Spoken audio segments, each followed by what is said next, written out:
जिस किसी ने भी इसका पहला भाग नहीं देखा है, वो अभी जाकर चैनल पर देख सकता है। ये काफी दिलचस्प मांगा है भाई। हांसू ने बेपरवाही से कहा कि अगर खाना इतना शानदार है तो सबको जमकर खाना चाहिए। उसके जवाब में तीनों ने बस बनावटी और असहज हंसी हंस दी। तभी उसने अचानक एलिसामिरो की ओर देखकर पूछा, तुम तो होली नाइट हो, है ना? अगर ऐसा है तो उस डंगन में तुम्हारी पवित्र शक्ति कहाँ थी? ये सवाल सुनते ही एलिसांड्रो के माथे पर फिर से पसीना छलक आया। उसने घबराकर सफाई दी कि उसकी ट्रेनिंग अभी पूरी नहीं हुई है, इसलिए उसकी पवित्र शक्ति अभी तक जागृत नहीं हुई।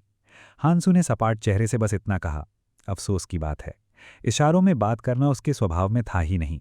फिर उसने अपनी नज़र हैज़ पर डाली और पूछा, क्या तुम कुलोसिया देवी की उपासक हो? आसपास उनका कोई मंदिर है? हैज़ ने अजीब सी मुस्कान के साथ जवाब दिया कि उसकी देवी झूठ और छल की अधिष्ठात्री हैं, इसलिए उनके मंदिर बहुत कम मिलते हैं। बात बदलते हुए उसने वही सवाल पूछ लिया जो सबके मन में था, आखिर तुम कितने ताकतवर हो? ये सुनते ही बाकी दोनों भी उत्सुक होकर उसकी ओर देखने लगे। हंसू ने मुंह में फंसी चिकन की हड्डी के साथ उनकी तरफ देखा और कंधे उचकाकर बोला, मुझे क्या पता, मैं तो अभी अभी इस दुनिया में आया हूं। वैसे एक स्केलेटन नाइट कितना ताकतवर होता है? हैज़ ने समझाया कि दूसरे दर्जे का योद्धा मुश्किल से एक स्केलेटन नाइट का सामना कर पाता है, जबकि पहले दर्जे का योद्धा शायद वैसे ही जीत सके जैसा उसने किया था। हांसो ने सहज भाव से पूछा, तो वो सिर्फ दूसरे दर्जे का था? तभी कांपती हुई आवाज सुनाई दी, माफ कीजिए। सराय का मालिक घबराया हुआ खड़ा था। उसने डरते डरते बताया कि अब दुकान बंद करने का समय हो गया है। साफ था कि वो इस खतरनाक आदमी को जितनी जल्दी हो सके अपनी दुकान से बाहर भेजना चाहता था। हंसू मुस्कुराते हुए उठ गया और बोला, ठीक है, फिर कभी मिलना चाहोगे? उसके इतना कहते ही तीनों ने एक साथ तरह तरह के बहाने बना दिए और लगभग भागते हुए वहां से निकल गए। हांसू ने खुशी से हाथ हिलाते हुए कहा, अगली बार मिलते हैं। जबकि तीनों के मन में शायद यही प्रार्थना चल रही थी कि दोबारा कभी उसका सामना ना हो। आखिरकार अकेला रह जाने के बाद उसने एक कमरा लिया और बिस्तर पर धम से गिर पड़ा। उसके लिए ये कमरा किसी शाही महल से कम नहीं था। वो तो बस इस बात से खुश था कि डंगन से मिला इनाम इसका किराया चुकाने के लिए काफी था।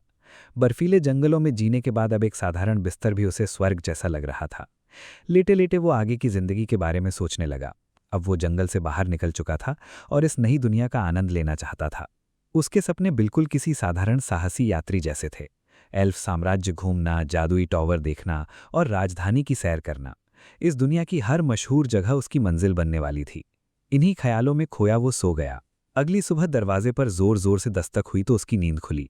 वो आलस से उठा, दरवाज़ा खोला और सामने वही डरा सहमा गार्ड कप्तान खड़ा मिला जिसे उसने पहले किले में देखा था। हांसू बिना कमीज पहने ही दरवाज़ा खोलकर बस इतना बोला, क्या है? बेचारा कप्तान डर के मारे लगभग उछल पड़ा, लेकिन किसी तरह खुद को संभालते हुए बोला, लॉर्ड आपसे मिलना चाहते हैं। यानी पूरे इलाके का शासक उससे अकेले में बात करना चाहता था। हांसू के चेहरे पर तुरंत मुस्कान फैल गई। उसने खुशी खुशी हामी भर दी और बस कमीज पहनने के लिए अंदर गया, जबकि कप्तान अब भी पसीना बहा रहा था। उसे पूरा यकीन था कि ये मुलाकात किसी मुसीबत की शुरुआत है। रास्ते भर शहर से गुजरते हुए हांसू हर चीज को उत्साह से देखता रहा। पिछली बार उसने इस जगह को सिर्फ रात में देखा था, इसलिए दिन की रोशनी में ये उसका पहला अनुभव था। उसने घबराए हुए कप्तान की तरफ मुस्कुराकर अंगूठा दिखाया, मानो किसी सपनों के फैंटेसी शहर में घूमने का उसका सपना पूरा हो गया हो। कप्तान का तो मन कर रहा था कि धरती फटे और वो उसमें समा जाए। उसने तय कर लिया कि वो जितनी जल्दी हो सके सफ़र को ख़त्म करेगा और उससे नज़रें मिलाने से भी बचेगा। आखिर वो विशाल सभा कक्ष तक पहुंच गए। कप्तान ने घोषणा की कि वो बर्बर को लेकर आ गया है। तभी दरवाजे खुले और बारकेन ने उन्हें अंदर बुला लिया। हांसू ऐसे अंदर गया जैसे किसी खास मेहमान का स्वागत हो रहा हो। बारकेन ने हाथ बढ़ाते हुए अपना परिचय दिया, मैं इस भूमि का स्वामी ल्यूक बारकेन हूँ। हांसू ने भी उसका हाथ मिलाया, हल्का सा झुककर अभिवादन किया और अपना परिचय दिया। ये देखकर बारकेन कुछ पल के लिए अवाक रह गया। उसकी समझ से बाहर था कि कोई बर्बर सिर झुकाकर अभिवादन भी कर सकता है।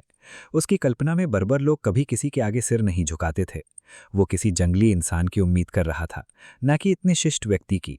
अपनी हैरानी छिपाते हुए उसने कहा, लगता है तुम्हें कुछ शिष्टाचार भी आता है, और उसे बैठने का निमंत्रण दिया। हांसू शानदार कमरे को देखकर प्रभावित हो रहा था कि तभी उसकी नज़र एक और चीज पर पड़ी। कमरे में पूरा कवच पहने एक नाइट खड़ा था। उसे देखते ही हांसू की आंखें चमक उठीं। असली फैंटेसी नाइट को इतने करीब से देखकर वो रोमांचित हो गया। लेकिन नाइट ने उसकी उत्सुक नज़रों को खून की प्यास समझ लिया। उसे यकीन ही नहीं हुआ कि कोई उसके लॉर्ड के सामने इतनी खुली दुश्मनी दिखा सकता है। गुस्से से उसने तुरंत अपनी तलवार की मूठ पकड़ ली। माहौल बिगड़ने से पहले ही बारकेन बीच में बोल पड़ा कि उसे सिर्फ कुछ सवाल पूछने हैं। हांसू आराम से चाय की चुस्की लेते हुए बोला, पूछिए जो पूछना है। बार्केन ने सबसे अहम सवाल किया। तुम आए कहाँ से हो? हांसू हल्की मुस्कान के साथ बोला, सबसे ठंडी जगह से, एक ऐसी दुनिया से जो पूरी तरह सफ़ेद बर्फ में दबी हुई है। उसका जवाब सुनकर बार्केन और नाइट दोनों चौंक गए। वो तो उस पौराणिक श्वेत हिमभूमि की बात कर रहा था। अब बार्केन को पूरा विश्वास हो गया कि उसके सामने वही दंत कथाओं वाला बर्बर बैठा है। उसने स्वीकार किया कि इस बात पर यकीन करना मुश्किल है, लेकिन हांसू ने बेपरवाही से कहा, मानना है तो मानो, नहीं मानना तो मत मानो। बार्केन ने बात बदलते हुए पूछा, असल में तुम कितने ताकतवर हो? वो ये जानना चाहता था कि भविष्य में हांसू उसके लिए खतरा बन सकता है या नहीं। हांसू ने सिर हिलाकर कहा, यह गलत सवाल है। मुझे तो अभी इस दुनिया की ताकत का पैमाना ही नहीं पता। बार्केन और नाइट ने एक दूसरे की तरफ देखा। फिर बार्केन ने प्रस्ताव रखा कि एक आसान तरीका है, मेरे नाइट के साथ अभ्यास युद्ध कर लो, हिस्सा लेने पर तुम्हें इनाम भी मिलेगा। इनाम का नाम सुनते ही हांसू का चेहरा खिल उठा। बार्केन ने तुरंत जोड़ दिया, ये जानलेवा मुकाबला नहीं होगा।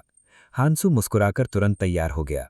उसका इतना जल्दी मान जाना बार्केन को हैरान कर गया, लेकिन हांसू सचमुच उत्साहित था। आखिर उसे पहली बार किसी ऐसे असली नाइट से लड़ने का मौका मिल रहा था जिसके पास विशेष शक्तियां थीं। बार्केन ने मन ही मन मुट्ठी भींच ली। उसने सोचा, बर्बर सच में बड़े सीधे होते हैं, लड़ाई का नाम लो और तुरंत तैयार हो जाते हैं। कुछ ही देर में वो एक विशाल अखाड़े में खड़े थे। ऊपर दर्शक दरिका में बार्केन बैठा था, जबकि नीचे हांसू और नाइट आमने सामने खड़े थे। नाइट पूरी गंभीरता से तैयार था, जबकि हांसू के चेहरे पर बच्चों जैसी खुशी साफ झलक रही थी। बार्केन ने मुकाबला शुरू होने का संकेत देते हुए चेतावनी दी कि कोई भी एक दूसरे की जान नहीं लेगा। घंटी बजते ही नाइट ने तलवार निकालकर गर्व से कहा, खुद को भाग्यशाली समझ लो कि तुम्हें मेरी तलवारबाजी देखने का मौका मिल रहा है। हांसू मुस्कुराकर बोला, मैं भी यही चाहता हूं। उसका जवाब सुनकर नाइट का गुस्सा और बढ़ गया। उसने इसे अपना अपमान समझा और तय कर लिया कि ताकत का अंतर उसे अभी दिखा देगा। अगले ही पल उसके पूरे शरीर से हरे रंग की विशाल आभा फूट पड़ी। उसने तलवार घुमाई और एक ही वार में ऊर्जा से बनी 3 विशाल तलवारें हांसू की ओर बिजली की रफ्तार से दौड़ पड़ी। हांसू ने ऊपर देखकर हैरानी से सोचा, 3? पहले उसे लगा कि शायद ये कोई भ्रम है, लेकिन तीनों चमकती तलवारें पूरी तरह असली थीं। उसके मन में कौतूहल जागा, तो इसे ही इस दुनिया में तलवारबाजी कहते हैं। नाइट और भी घमंडी होकर हंसा और उसका मजाक उड़ाते हुए बोला कि वो बस भाग ही सकता है। लेकिन अंतिम बार होने से पहले ही हांसू ने बेहद लापरवाही से अपनी एक उंगली झटक दी और नाइट की तलवार उसी क्षण टुकड़ों में बिखर गई। नाइट स्तब्ध रह गया। वो कुछ समझ पाता उससे पहले हांसू ने एक हाथ उठाकर उसकी पूरी ऊर्जा तकनीक पल भर में चकनाचूर कर दी। अगले ही क्षण वो बिजली की गति से उसके सामने पहुंच गया, उसके ब्रेस्ट प्लेट को पकड़ लिया और लोहे के उस मजबूत कवच को ऐसे मसल दिया मानो वो कागज का बना हो। फिर एक ही भयानक झटके में उसने पूरी तरह कवच पहने नाइट को हवा में उछालकर दूर फेंक दिया। हांसू के फेंकते ही पूरा कवच पहने नाइट हवा में उड़ता हुआ अखाड़े के दूसरी ओर जा गिरा।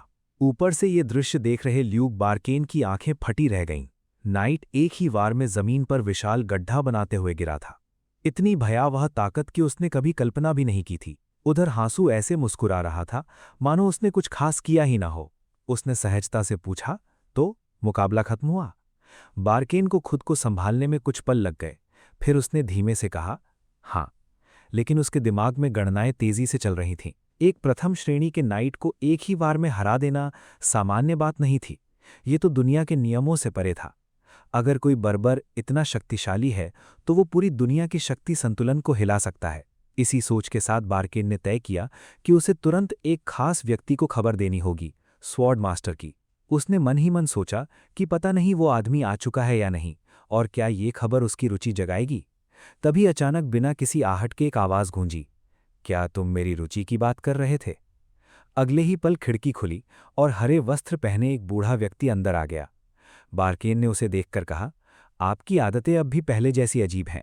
बूढ़ा हंस पड़ा, जिंदगी में थोड़ा मनोरंजन भी होना चाहिए। यही था स्वॉर्ड मास्टर कैन।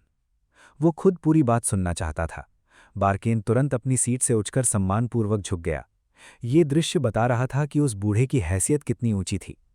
इसके बाद दृश्य बदलता है। घायल नाइट बिस्तर पर आराम कर रहा था और उसके चेहरे से साफ झलक रहा था कि वो अपनी हार को अब तक स्वीकार नहीं कर पाया है। तभी दरवाज़ा खुला और बार्केन अंदर आया। नाइट घबराकर उठ बैठा और लगातार अपनी असफलता के लिए माफ़ी मांगने लगा, लेकिन कैन ने उसे बीच में ही रोक दिया। उससे नहीं, मुझसे माफ़ी मांगो। तभी सच्चाई सामने आई। कैन उसी नाइट का गुरु था। उसने शांत स्वर में कहा, सबसे अजीब बात जानते हो क्या है? उसका कवच पूरी तरह कुचल गया, लेकिन उसके अंदर मौजूद आदमी को एक खरोंच तक नहीं आई। इसका मतलब साफ था, वो बर्बर कोई पागल हिंसक जानवर नहीं था। उसने जानबूझकर अपनी ताकत पर इतना अद्भुत नियंत्रण रखा कि नाइट की जान बची रहे। इतनी सूक्ष्म शक्ति नियंत्रण क्षमता किसी साधारण योद्धा में नहीं हो सकती। वो कम से कम अति मानवीय स्तर का था।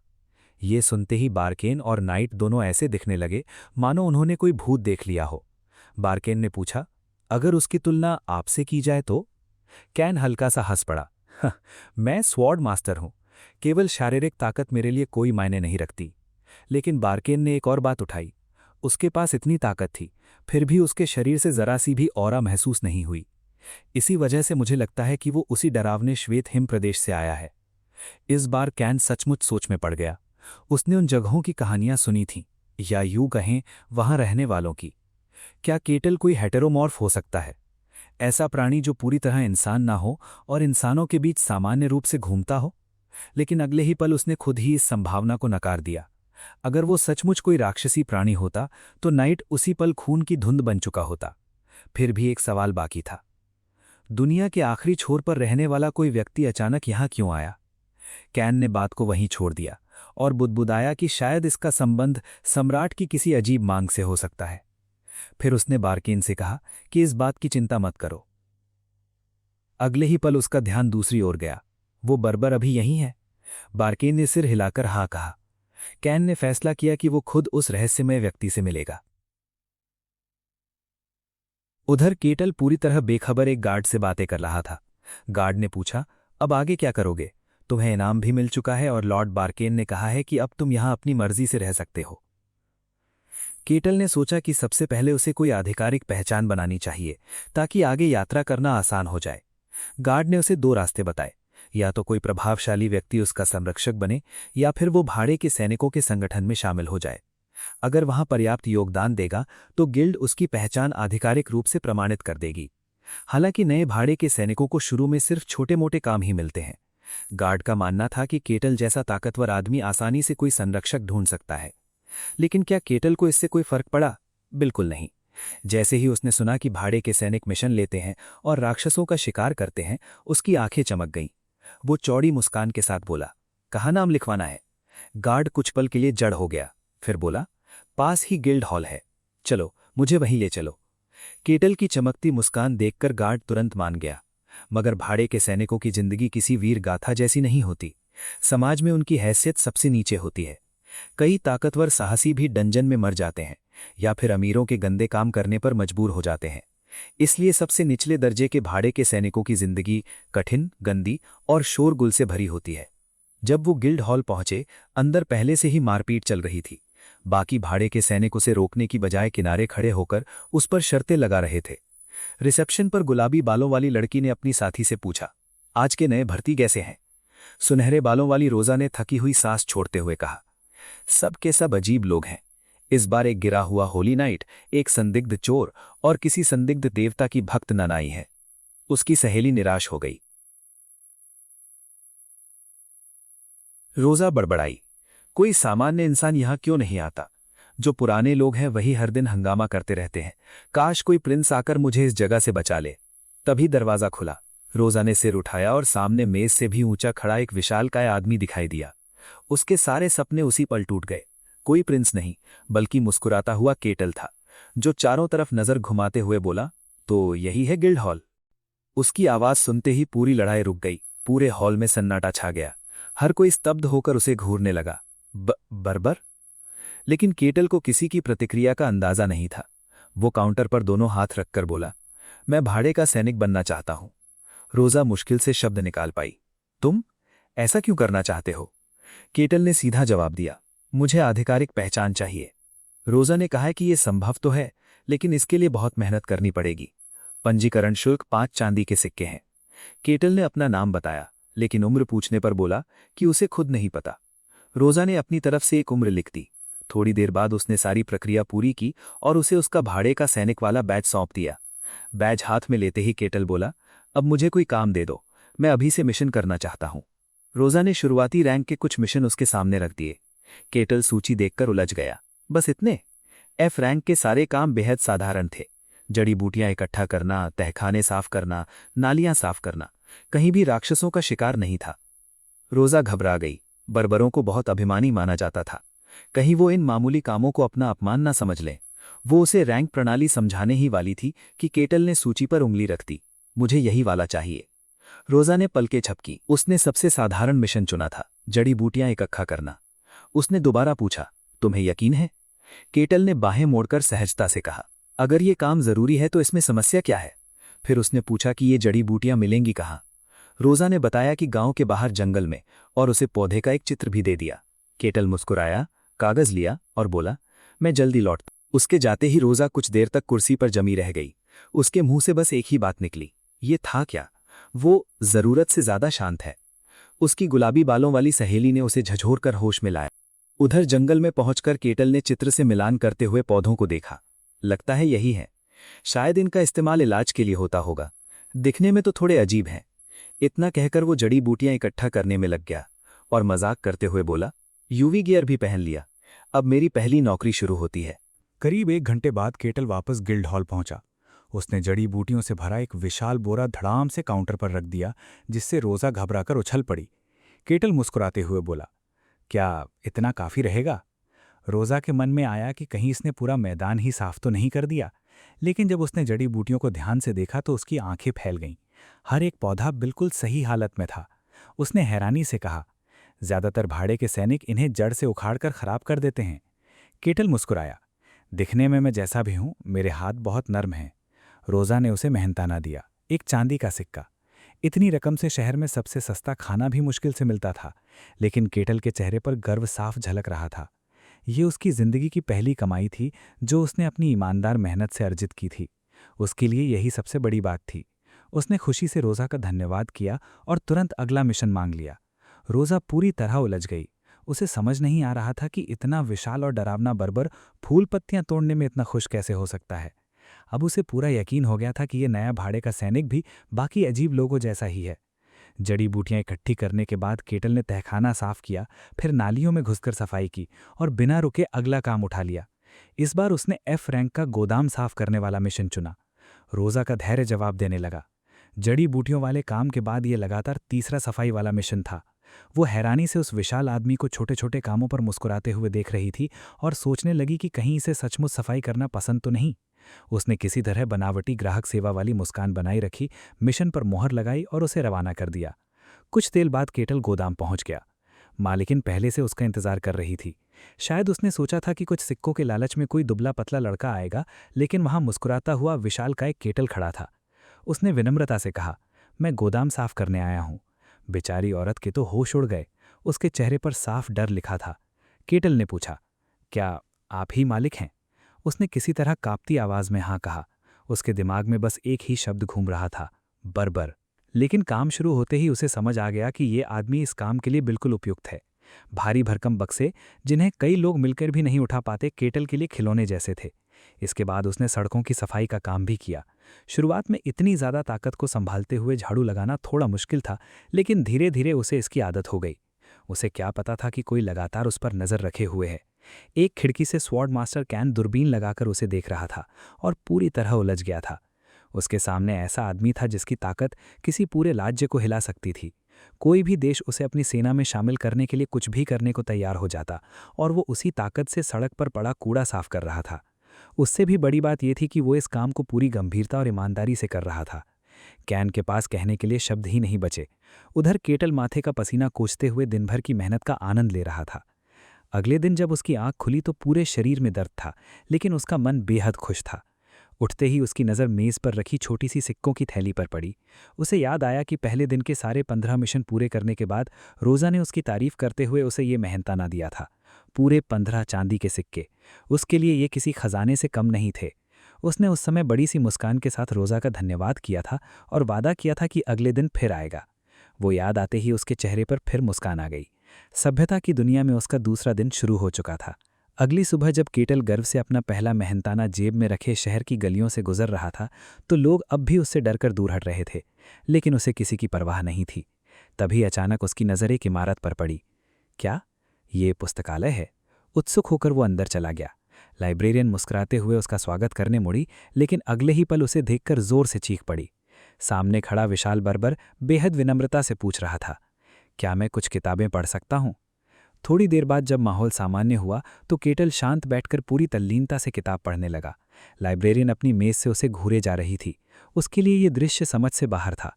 बाहर खड़ा कैन भी चोरी छुपे उसे देख रहा था और उसकी हालत भी कुछ अलग नहीं थी। एक बर्बर पुस्तकालय में बैठकर किताब पढ़ रहा है। वो सोचने लगा कि क्या श्वेत हिम प्रदेश जैसे बर्बर वास्तव में इतने सभ्य होते हैं या फिर ये अकेला आदमी ही बेहद विचित्र है। केटल ने इतिहास की किताब खत्म की और उसका सार अपने तरीके से निकाला। तो आखिर साम्राज्य जीत गया। उसे मायलीना की बात याद आई जिसने कहा था कि वो उसी राज्य की ओर जा रही है जो उस साम्राज्य से युद्ध कर रहा था। अब उसे उस युद्ध का परिणाम पता चल गया था।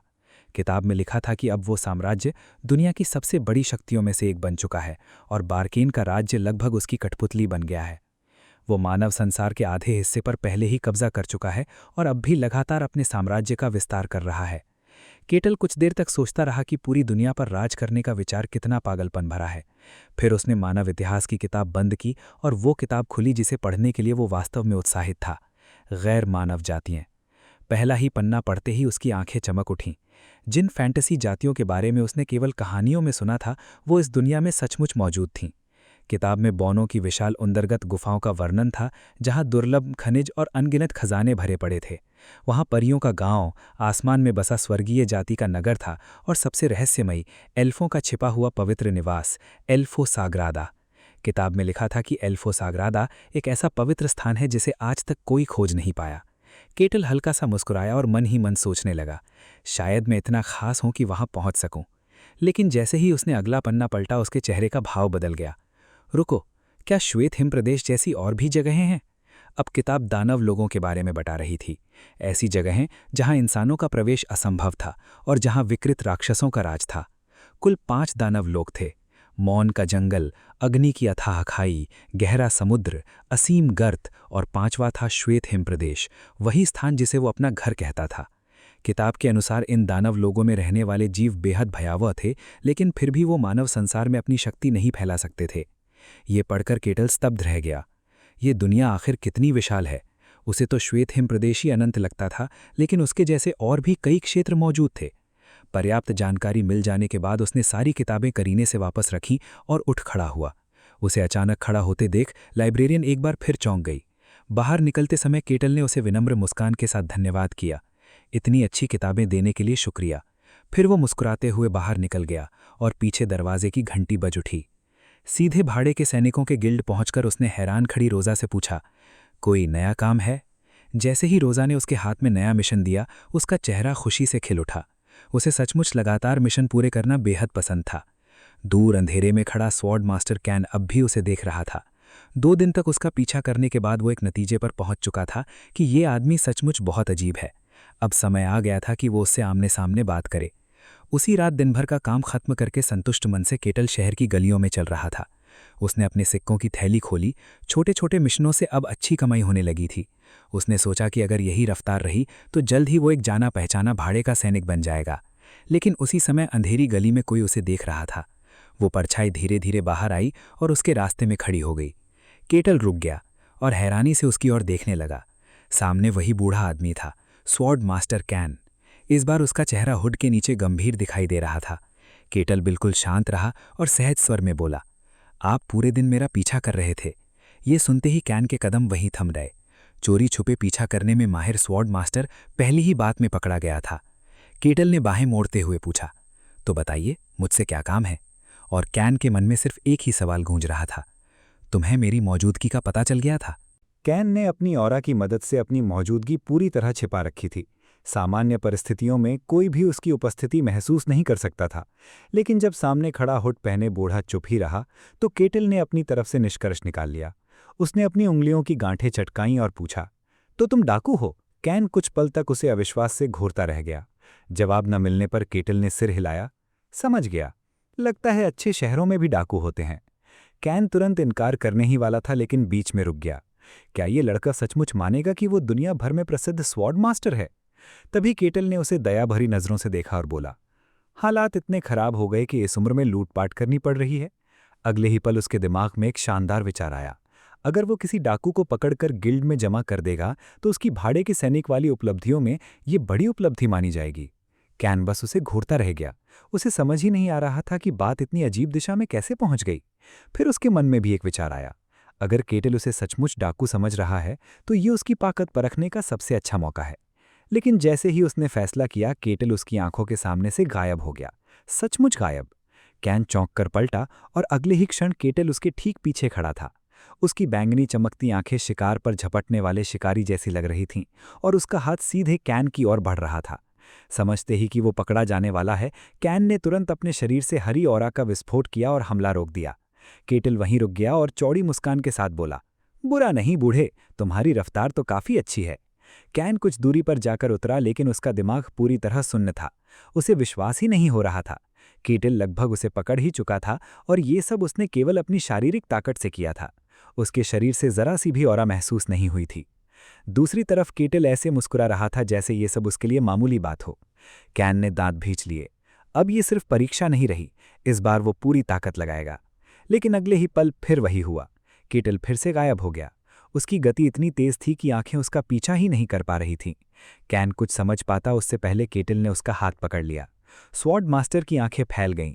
उसने अपनी सारी इंद्रियां तेज कर रखी थीं, फिर भी वो प्रतिक्रिया तक नहीं दे पाया। केटल की पकड़ ऐसी मानो उसका हाथ किसी विशाल चट्टान में फंस गया हो। पूरा शरीर उसी पकड़ के साथ घिसटने लगा। उसने पूरी ताकत लगाकर खुद को छुड़ाने की कोशिश की, लेकिन उसी क्षणों से एहसास हुआ कि वो ताकत में भी केटल का मुकाबला नहीं कर सकता। दोनों के बीच का अंतर हास्यास्पद था। आखिर उसने अपनी पूरी शक्ति खोलने का फैसला किया। केटल ने देखा कि कैन की हथेली में रोशनी इकट्ठी हो रही है। अगले ही पल स्वॉर्ड मास्टर ने ऊर्जा की विशाल लहर छोड़ी। चकाचौंध कर देने वाला विस्फोट हुआ, जिसकी ताकत से स्वयं कैन भी पीछे जा गिरा। वो भारी सांसें लेते हुए खड़ा हुआ, जबकि उसकी हथेली अब भी बिजली की तरह चमक रही थी। दूसरी तरफ केटल बिल्कुल सही सलामत खड़ा था। उसने प्रभावित होकर कहा, आजकल के डाकुओं के पास तो बड़े मजेदार करतब हैं। ये सुनते ही कैन का खून खौल उठा। ये बेवकूफ़ उसे बार बार डाकू क्यों कह रहा था? अभी जो तकनीक उसने इस्तेमाल की थी वो माना मटीरियलाइजेशन थी, उच्चतम श्रेणी के योद्धाओं की विशेष कला, और केटल उसे किसी सड़क छाप चाल की तरह देख रहा था। मगर केटल तो उल्टा बेहद प्रभावित दिखाई दे रहा था। उसकी आंखों में उत्साह था और चेहरे पर चौड़ी मुस्कान। ये देखकर कैन बिल्कुल निरुत्तर रह गया। उसकी ऊर्जा इस्पात को चीर सकती थी, लेकिन केटल की नंगी त्वचा पर एक खरोंच तक नहीं आई। वो उसके शरीर को घूरता रह गया। आखिर बिना किसी कवच के ये शरीर इतना मजबूत कैसे हो सकता है? केटल एक कदम आगे बढ़ा और बोला, चलो अब इसे खत्म करते हैं। ये सुनते ही आखिरकार कैन ने अपनी तलवार पकड़ने के लिए हाथ बढ़ाया, लेकिन जैसे ही उसकी उंगलियां मूठ तक पहुंची, केटल ने सिर्फ अपनी एक उंगली तलवार के ऊपर रख दी। कैन की आंखें बाहर निकलने को थीं। ये असंभव था। उसने पूरी ताकत से तलवार खींचने की कोशिश की, लेकिन केटल की एक उंगली का दबाव भी नहीं हटा पाया। तभी उसने ऊपर देखा। केटल की बैंगनी चमकती आंखें फिर से उसी रहस्यमयी रोशनी से दमक रही थीं। कैन की आंखों से निराशा का एक आंसू बह निकला। उसे लगा कि यही उसका अंत है। अगले ही पल केटल ने उसकी गर्दन पर हल्का सा हाथ मारा और स्वॉर्ड मास्टर तुरंत बेहोश होकर गिर पड़ा। बेहोश कैन को कंधे पर उठाते हुए केटल मन ही मन सोचने लगा, तो फैंटेसी दुनिया के डाकू ऐसे दिखते हैं। कुछ ही मिनटों बाद वो कैन को घसीटता हुआ सीधे गार्ड चौकी पहुंच गया। वहां मौजूद गार्ड हकलाते हुए बोला, ये क्या है? उसकी समझ से बाहर था कि क्या कोई साधारण बर्बर सचमुच अकेले एक अतिमानव को हरा सकता है। केटल ने बिल्कुल सामान्य स्वर में कहा, मैंने एक चोर पकड़ लिया है। गार्ड अपने चेहरे का सदमा छिपा भी नहीं पाया। तभी केटल ने पूछा, अगर मैं इसे पकड़कर लाया हूं तो क्या ये मेरी भाड़े के सैनिक वाली उपलब्धि में गिना जाएगा? गार्ड का दिमाग मानो काम करना ही बंद कर चुका था। उसके सामने दुनिया के महानतम योद्धाओं में से एक स्वॉर्ड मास्टर कैन पड़ा था और केटल उसे ऐसे उठाए घूम रहा था जैसे गंदे कपड़ों की गठरी हो। आखिर गार्ड चिल्ला उठा, वो चोर नहीं है। केटल ने तुरंत पूछा, तो तुम इसे जानते हो? अगर ये चोर नहीं है तो मतलब तुम इसके साथी हो। घबराकर गार्ड सीधा खड़ा हुआ और बेहोश कैन को झुककर प्रणाम किया। गहन्ना साम्राज्य के स्वॉर्ड मास्टर कैन को मेरा प्रणाम। ये सुनते ही केटल के दिमाग का एकमात्र पहिया घूमना शुरू हुआ। उसने नीचे पड़े कैन की ओर देखा और उलझन में पड़ गया। जिसका नाम ही स्वॉर्ड मास्टर है, वो साधारण चोर कैसे हो सकता है? उसे ये बात बिल्कुल हजम नहीं हुई। वो जिद पकड़ ली, इसने मेरे चांदी के सिक्के लूटने की कोशिश की थी। गार्ड लगभग हाथ जोड़कर समझाने लगा कि वो इस चेहरे को कभी गलत नहीं पहचान सकता, लेकिन गार्ड जितना समझाता गया केटल उतना ही अपनी अलग दुनिया में पहुंचता गया। उसने अंततः निष्कर्ष निकाला, शायद स्वॉर्ड मास्टर चोरों का कोई शानदार किताब होगा। गार्ड बस उसे घूरता रह गया। उसे समझ ही नहीं आ रहा था कि वो कैसी बकवास सुन रहा है। लंबी और बेहद असहज चुप्पी के बाद उसने तय किया कि ये मामला उसकी क्षमता से बाहर है, इसलिए उसने तुरंत सारी बात लॉर्ड बार्किन तक पहुंचा दी। कुछ देर बाद जब ल्यूक बार्किन को ये खबर मिली कि स्वॉर्ड मास्टर कैन हार गए हैं, तो उसका दिमाग सुन्न पड़ गया। क्या? लॉर्ड कैन हार गए? इसके बाद एक बेहद अजीब माफी मांगने का दौर शुरू हुआ। कैन कहते, गलती मेरी थी। केटल जवाब देता, नहीं, मेरी थी। फिर दोनों चुप हो जाते। कमरे में ऐसी असहज चुप्पी छा गई कि वहां मौजूद हर व्यक्ति बेचैन हो उठा। दरवाजे पर खड़े बार्किन ने पूरी घटना को समझने की कोशिश की। उसे उम्मीद थी कि दोनों के बीच टक्कर होगी, लेकिन ये कभी नहीं सोचा था कि कैन इतनी बुरी तरह हार जाएंगे। जवाब जितना सरल था उतना ही डरावना भी। ये बर्बर एक स्वॉर्ड मास्टर से भी ज्यादा ताकतवर था। चाहे कैन सबसे नए स्वॉर्ड मास्टर ही क्यों ना हो, ये उपाधि अपने आप में बहुत बड़ी थी। और जो आदमी ऐसे व्यक्ति को हरा दे, वो एक बेहद खतरनाक और अज्ञात शक्ति बन जाता है। बार्किन इस मुसीबत में पड़ना बिल्कुल नहीं चाहता था। उसने कहा कि ये सब केवल एक गलतफहमी थी और दोनों को अकेले बात करने के लिए छोड़कर बाहर चला गया। दरवाज़ा बंद होते ही कमरे में फिर वही असहज सन्नाटा छा गया। कैन कांपते हाथों से चाय की चुस्की लेने लगा। इतनी बुरी तरह हारने के बाद उसका आत्मसम्मान पूरी तरह टूट चुका था। खुद को संभालते हुए उसने फिर से औपचारिक परिचय दिया, मैं कैन हूं, स्वॉर्ड मास्टर। लेकिन केटल तो केटल था। उसने मासूमियत से पूछा, स्वॉर्ड मास्टर, क्या ये आपका उपनाम है? कैन ने समझाया, जब कोई इस स्तर तक पहुंच जाता है तो उसे किसी उपनाम की जरूरत नहीं रहती।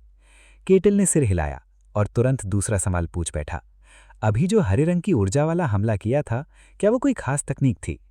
कैन ने अपनी हथेली पर फिर से हरी औरा प्रकट की और पूछा, तुम्हारा मतलब इससे है? ये देखते ही केटल की आंखें बच्चों की तरह चमक उठीं। उसने ईमानदारी से कहा, पहले तो मुझे लगा था कि ये कोई बेकार सी चाल है, लेकिन अब पता चला कि ये तो स्वॉर्ड मास्टर की तकनीक है। ये तो बहुत शानदार है। कैन हल्का सा मुस्कुराया और बोला, इसे ऑरा कहते हैं। ये रहस्यमयी ऊर्जा मिस्टिक का सबसे मूल रूप है। तभी केटल को आखिर समझ आया कि पहले जो ऊर्जा उसने देखी थी वही ऑरा थी, और क्रिसमस पर नया खिलौना पाने वाले बच्चे की तरह उसकी आंखों में उत्साह की चमक भर गई। केटल की आंखें उत्साह से चमक उठीं। उसने तुरंत पूछा, क्या मैं भी इसे सीख सकता हूं? कैन ने समझाया, मिस्टिक ही सारी शक्ति का मूल स्रोत है। तलवारबाज उसी मिस्टिक को ऑरा में बदलते हैं, जबकि जादूगर उसे माना के रूप में इस्तेमाल करते हैं। ये सुनते ही केटल के होठों पर हल्की सी चालाक मुस्कान उभरी। तो मतलब हर कोई मिस्टिक सीख सकता है? क्या आप मुझे सिखाएंगे? कैन कुछ देर चुप रहा, लेकिन केटल मुस्कुराते हुए उसके थोड़ा और करीब आ गया और बोला, कृपया मुझे सिखाइए। आखिरकार कैन मान गया। फिर भी उसके मन में एक सवाल लगातार घूम रहा था, जब ये मुझसे कहीं ज्यादा ताकतवर है तो मुझसे सीखना क्यों चाहता है? केटल ने बिना झिझक सच बता दिया, असल में मुझे कुछ भी नहीं आता। अब तक मैं सिर्फ अपनी सहज प्रवृत्ति के भरोसे लड़ता आया हूं। ये जवाब सुनते ही कैन का टूटा हुआ आत्मविश्वास फिर से लौटने लगा। यही उसका मौका था। अगर वो इस बर्बर को प्रशिक्षित करेगा तो शायद अपनी खोई हुई प्रतिष्ठा भी वापस पालेगा। उसने सीना तान कर घोषणा की, ठीक है, एक स्वॉर्ड मास्टर स्वयं तुम्हें सिखाएगा। लेकिन याद रखो, स्वॉर्ड मास्टर अपनी तलवार के बिना अधूरा होता है। तलवार के बिना मैं अपनी पूरी ताकत नहीं दिखा सकता। केटल ने गंभीरता से सिर हिलाया। अब समझ आया, इसलिए आप इतने कमजोर लग रहे थे। आपके पास तलवार ही नहीं थी। ये सुनकर कैन का दिल दूसरी बार टूट गया। और केटल यही नहीं रुका। वो पूरी मासूमियत से बोला, मुझे तभी अजीब लगा था। अगर आपके हाथ में तलवार होती तो शायद आप जीत भी जाते। केटल को जरा भी एहसास नहीं था कि वो तारीफ करने की कोशिश में कैन के आत्मसम्मान पर एक और वार कर चुका है। दूसरी तरफ कैन भीतर ही भीतर पूरी तरह बिखर चुका था। किसी तरह खुद को संभालते हुए उसने प्रशिक्षण शुरू किया। उसने समझाया, असली तलवारबाजी सिर्फ तलवार घुमाने का नाम नहीं है, उसमें ऑरा का प्रयोग होता है। फिर उसने आगे कहा, मेरी शैली की सबसे बड़ी विशेषता यह है कि मैं भ्रम को वास्तविकता का रूप दे सकता हूं। उसकी परीक्षा लेने के लिए कैन ने पूछा, जब तुमने मेरे शिष्य से लड़ाई की थी तब तुमने क्या देखा था? केटल ने तुरंत जवाब दिया, उसकी तलवार 3 असली वारों में बट गई थी। फिर उसने खुद ही निष्कर्ष निकाला, तो वही मटीरियलाइजेशन था, है ना? इतना ही नहीं, उसने ये भी समझ लिया कि ये शैली केवल ताकत पर नहीं बल्कि कौशल और सटीक नियंत्रण पर आधारित है। कैन ने दांत भींचते हुए उसकी बात की पुष्टि की। फिर उसने अपनी तलवार उठाई और कहा, एक सच्चा स्वॉर्ड मास्टर तलवार और ऑरा को एक बना देता है। अगले ही पल उसने अपनी तलवार में ऑरा प्रवाहित की। पूरी तलवार चमकती हुई हरी रोशनी से जगमगा उठी। केटल की आंखें चमक उठीं। ओह, तो यही ऑरा है। कैन ने हल्की झुंझनाहट के साथ बस इतना कहा, हाँ। उसे अब भी यकीन नहीं हो रहा था कि वो एक बर्बर को ये सब सिखा रहा है। आखिर उसने सोचा कि समझाने से बेहतर होगा कि करके दिखाया जाए। ध्यान से देखो, उसने तलवार संभालते हुए कहा। अगले ही पल उसने पूरी ताकत से वार किया। हरी ऊर्जा की 5 धाराएं पूरे हॉल में फैल गईं और पत्थर का फर्श जगह जगह फट गया। केटल बिना पलक झपकाए सब कुछ ध्यान से देखता रहा। उसने साफ देखा कि एक ही वार 5 हिस्सों में बट गया था। धूल बैठने के बाद कैन गर्व से बोला, बहुत लोग ऑरा से भ्रम पैदा कर सकते हैं, लेकिन उन्हें वास्तविक रूप केवल मेरी तलवारबाजी ही दे सकती है। बताओ, कैसा लगा? केटल ने पूरी ईमानदारी से कहा, मुझे लगता है मैं भी ये कर सकता हूं। ये सुनते ही कैन का धैर्य टूट गया। बकवास, उसके मन में चीख उठी। उसे इस कला में महारत हासिल करने में वर्षों लग गए थे। तभी केटल ने कहा, समझाने से अच्छा है मैं करके दिखा देता हूं। उसने पास रखी विशाल युद्ध कुल्हाड़ी उठा ली। कैन उलझन में उसे देखता रह गया। कुल्हाड़ी? केटल ने पैर जमाए और पूरी ताकत से कुल्हाड़ी घुमाई। उसकी गति इतनी अधिक थी कि हवा में कई स्पष्ट परछाइयां दिखाई देने लगी। कैन बिल्कुल चुप हो गया। अगले ही पल उसे भयानक सच्चाई समझ में आ गई। केटल ने यह सब केवल अपनी गति और शारीरिक ताकत से किया था। उसने कुल्हाड़ी नीचे मारी और इतना भीषण आघात पैदा हुआ कि पूरा हॉल कांप उठा। जमीन पर गहरी दरारें बन गईं और धुएं के बीच केटल की कुल्हाड़ी से गर्म भाप उठने लगी। केटल मुस्कुराया और पूछा, कैसा लगा? कैन अवाक रह गया। देखने में यह भी वैसा ही था जैसे भ्रम वास्तविक बन गया हो, लेकिन सच ये था कि यह केवल राक्षसी गति और असंभव ताकत का परिणाम था। यहां तक कि वो स्वयं भी एक पल के लिए धोखा खा गया था। उसने किसी तरह कहा, यह तो बस एक साधारण वार था। केटल तुरंत बोला, अगर असली लड़ाई में परिणाम एक जैसा ही हो तो टेक्निक मायने रखती भी है। इस सवाल का कैन के पास कोई जवाब नहीं था। वो जानता था कि बात गलत नहीं थी, लेकिन ये स्वीकार करना उसके अहंकार के लिए बहुत कठिन था। आखिर उसने झुंझलाकर कहा, तो फिर इसे करके दिखाओ। अगले ही पल उसकी हरी ऑरा चमकी और उसके कई ठोस प्रतिरूप उसके चारों ओर प्रकट हो गए। इस बार पहली बार केटल सचमुच चौंक गया। ऐसा लग रहा था जैसे कैन ने अपने शरीर को कई हिस्सों में बांट दिया हो। असली कैन और उसके प्रतिरूप एक साथ टूट पड़े। उनके संयुक्त प्रहार ने फर्श पर एक विशाल धुआं उड़ाता गड्ढा बना दिया।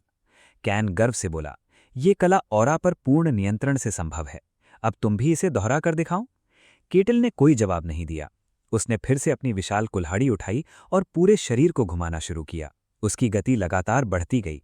कुछ ही क्षणों में वो विनाश के बवंडर में बदल गया।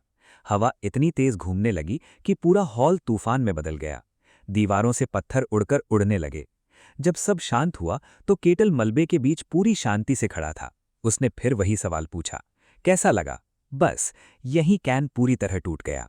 वो घुटनों के बल बैठ गया और रोने लगा। मेरी पूरी जिंदगी की मेहनत सब बेकार थी।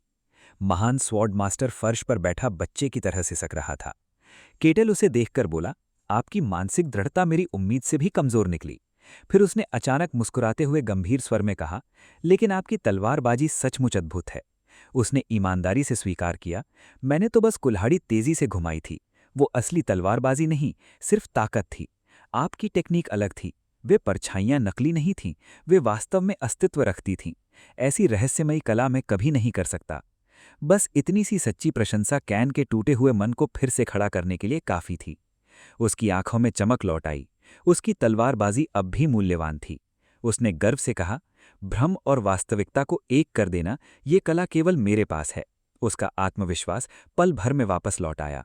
उसने मन ही मन समझ लिया कि उसकी शैली में कोई कमी नहीं थी। असल में समस्या ये थी कि केटल कोई सामान्य इंसान था ही नहीं। आखिर बिना ऑरा के इतनी गति हासिल करना किसी साधारण मनुष्य के बस की बात नहीं थी। जब कैन पूरी तरह शांत हो गया तो केटल ने फिर पूछा, अब क्या आप मुझे असली तलवारबाजी सिखाएंगे? कैन ने गहरी सांस ली, अपनी भावनाओं पर काबू पाया और बोला, अभी जो हुआ उसके लिए क्षमा करो। अब मैं सचमुच तुम्हें सिखाऊंगा। अपना अधिकांश आत्मसम्मान वापस पा लेने के बाद उसने वास्तविक शिक्षा शुरू की। उसने कहा, ऑरा पर नियंत्रण पाने के लिए सबसे पहले तुम्हें मिस्टिक को जागृत करना होगा। कोई भी तलवारबाज या जादूगर इसके बिना सर्वोच्च स्तर तक नहीं पहुंच सकता। हाँ, अगर कोई देवताओं से सीधे शक्ति लेने वाला पुजारी न हो तो अलग बात है। केटल ने तुरंत पूछा, तो दिव्य शक्ति इससे अलग होती है? कैन ने सिर हिलाया, हाँ, पुजारियों की शक्ति उनकी अपनी नहीं होती, वो उन्हें सीधे देवताओं द्वारा प्रदान की जाती है।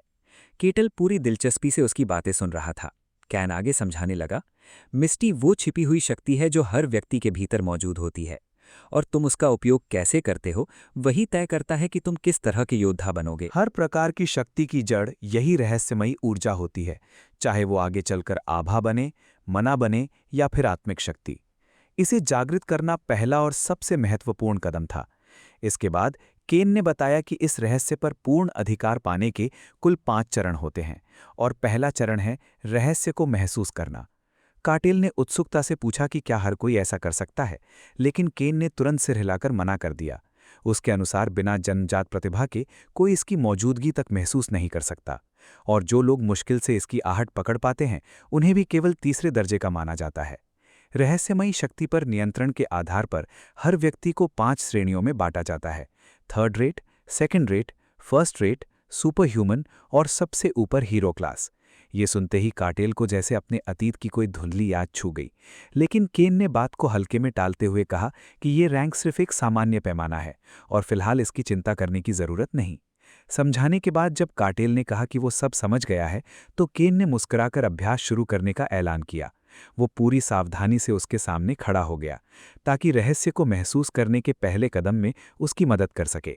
उसने काटेल से कहा कि अपने भीतर उस इंद्रिय को जगाने की कोशिश करे जिसका उसने कभी इस्तेमाल ही नहीं किया। तरीका बहुत सरल था: हवा को महसूस करो, धरती को महसूस करो। काटेल ने पूरी एकाग्रता के साथ कोशिश की, लेकिन कुछ देर बाद आंखें खोलकर निराश स्वर में बोला कि उसे कुछ भी महसूस नहीं हुआ। ये सुनकर केन पूरी तरह स्तब्ध रह गया। उसे पूरा विश्वास था कि इतना शक्तिशाली व्यक्ति इसे पहली ही कोशिश में महसूस कर लेगा। वो बड़बड़ाया कि आमतौर पर जितना ताकतवर व्यक्ति होता है उसके लिए ये उतना ही आसान होता है, लेकिन लगता है कि केल इस नियम का अकेला अपवाद है। केल शांत स्वर में बोला कि उसकी बर्फीली मातृभूमि में किसी ने भी कभी ऐसी शक्ति का अनुभव नहीं किया। तब केन ने दूसरा तरीका अपनाने का फैसला किया। उसने सोचा कि अपनी ही आभा उसके शरीर में प्रवाहित करके उसकी शक्ति को जागृत करने की कोशिश करेगा। ये सुनते ही केल की आंखें चमक उठीं। उसने हैरानी से पूछा कि क्या आप अपनी आभा मुझे स्थानांतरित कर रहे हैं? केन ने अस्पष्ट सा उत्तर दिया, कुछ वैसा ही समझ लो। केल विस्मित होकर बोला कि उसने अब तक केवल किताबों में ही ऐसी तकनीक के बारे में पढ़ा था। केन ने उसका कंधा थामकर कहा कि बस शरीर को ढीला छोड़ दो और ऊर्जा के प्रवाह को महसूस करने की कोशिश करो। लेकिन जैसे ही उसका हाथ केल की पीठ पर पड़ा, उसके पूरे शरीर में जबरदस्त झटका दौड़ गया। उसके मन में एक ही सवाल उठा, ये आखिर कैसा शरीर है? ऐसा लग रहा है मानो किसी ठोस पत्थर को छू लिया हो। एक पल के लिए तो उसे ये तक संदेह होने लगा कि क्या केल सचमुच इंसान है भी या नहीं। तभी केल ने उसे पुकारा और केन झेंपते हुए माफी मांगकर फिर गंभीर हो गया। उसने अपनी आभा उसके शरीर में प्रवाहित करनी शुरू कर दी ताकि उसकी छिपी हुई शक्ति जाग सके। हरी ऊर्जा धीरे धीरे उसके भीतर प्रवेश करने लगी और केन को पूरा भरोसा था कि अब सब ठीक हो जाएगा। लेकिन तभी उसे कुछ अजीब महसूस हुआ।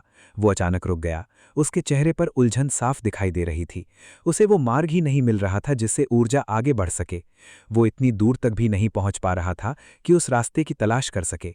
ऐसा लग रहा था जैसे किसी अनंत खाली शून्य के भीतर कुछ खोजने की कोशिश की जा रही हो। आखिरकार उसे हार माननी पड़ी। ये रास्ता पूरी तरह बंद था। उसने अपनी आभा वापस खींच ली। केल तुरंत घबरा गया और बेचैनी से पूछ बैठा, इसका मतलब क्या है? क्या मुझ में बिल्कुल भी प्रतिभा नहीं है? केन ने सिर हिलाकर कहा कि बात प्रतिभा की नहीं है। अपनी शक्ति जगाने का रास्ता उसे स्वयं ही खोजना होगा। केल ने ये बात समझ ली, लेकिन उसके चेहरे की चिंता कम नहीं हुई। उसने धीमे स्वर में पूछा, तो क्या इसका मतलब है कि मैं कभी भी इस रहस्य को महसूस नहीं कर पाऊंगा? केन कुछ क्षण चुप रहा। सच तो ये था कि वो उसके शरीर की क्षमता की जांच तक नहीं कर पाया था, क्योंकि उसका शरीर असाधारण रूप से विचित्र था। उसकी मांसपेशियां और शरीर की घनता इतनी अविश्वसनीय थी कि वो किसी कवच की तरह आभा को भीतर प्रवेश ही नहीं करने दे रही थी। केन ने स्वीकार किया कि उसने अपने पूरे जीवन में ऐसा शरीर कभी नहीं देखा। केल की शुद्ध शारीरिक शक्ति ही मानो हर तरह के जादू को बाहर धकेल रही थी। ये सुनकर केल निराश होकर झुक गया। उसने बुझे आवाज में पूछा, तो क्या मैं कभी रहस्यमयी शक्ति हासिल नहीं कर पाऊंगा? केन ने साफ कहा कि वो निश्चित रूप से कुछ नहीं कह सकता। शायद किसी और महान तलवारबाज या फिर जादुई मीनार के महान जादूगरों से पूछना पड़ेगा। उसने क्षमा भी की, लेकिन केल मुस्कुराकर बोला कि कोई बात नहीं, अभी भी उम्मीद बाकी है। अगले ही पल उसके चेहरे पर बड़ी सी मुस्कान फैल गई और उसने पूरे दिल से केन का धन्यवाद किया। उसे देखते हुए केन को अपने जीवन में मिले बाकी बर्बर लोग याद आ गए, हिंसक जानवरों जैसे लोग जिन्हें केवल लड़ाई से मतलब था। लेकिन केल उनसे बिल्कुल अलग था। तभी केन ने उससे पूछा कि क्या वो इसी राज्य में रहना चाहेगा। उसने उसे निष्ठा, उपाधि और ऊंचा पद देने का प्रस्ताव रखा, लेकिन काटेल ने बिना किसी हिचकिचाहट के उत्तर दिया कि मैं मना करता हूं, मैं किसी का अधीन होकर नहीं जीना चाहता। केन को उम्मीद थी कि यदि वो इस बर्बर योद्धा की निष्ठा जीत ले तो शायद साम्राज्य से मुक्ति का रास्ता आसान हो जाए, इसलिए उसने आखिरी कोशिश करते हुए उसे कुलीन पद देने की पेशकश की। मगर काटेल केवल हल्का सा मुस्कुराया। ऐसे लालच का उस पर कोई असर नहीं हुआ। वो हमेशा अपनी इच्छा के अनुसार ही जीवन जिएगा। केन पहले तो चौंक गया, लेकिन फिर जैसे उसे सब समझ में आ गया। काटेल ने आखिरी बार पूरी ईमानदारी से उसका धन्यवाद किया और कहा कि वो उसका ये उपकार कभी नहीं भूलेगा। इसके बाद वो वहां से चला गया। उसकी पीठ को दूर जाते हुए देखते हुए केन ने महसूस किया कि ऐसे इंसान को अपने अधीन करना ही सबसे बड़ी मूर्खता थी। उसके जैसा आदमी किसी का नहीं हो सकता। वो केवल अपनी इच्छा से चलता है, और शायद यही रहस्य उसे बाकी सभी बर्बरों से भी अधिक खतरनाक बनाता है। एक गहरी सांस लेते हुए उसका ध्यान फिर सम्राट की ओर चला गया, जो दानव लोक तक पहुंचने की सनक में पूरी तरह डूब चुका था।